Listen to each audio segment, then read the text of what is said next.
много често моите събеседници, лидери на партии, кой е най-трудният въпрос, който ви задават избирателите, гражданите, на който най-трудно намирате отговор? Аз ще се опитам, господин Радев, да предположа.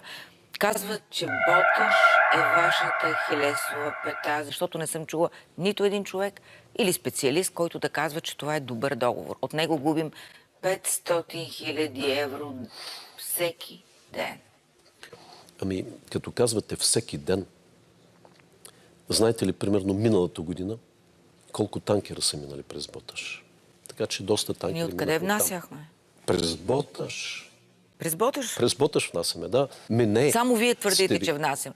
До сега не съм чула някой да го казва. Вижте. Инкогнито, тайно.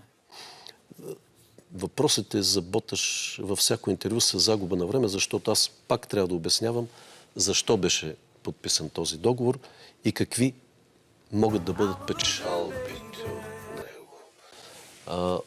Боташ е един мит. Боташ ще работи и ще уплътните капацитета му, така че да не губим по 500 000 на ден.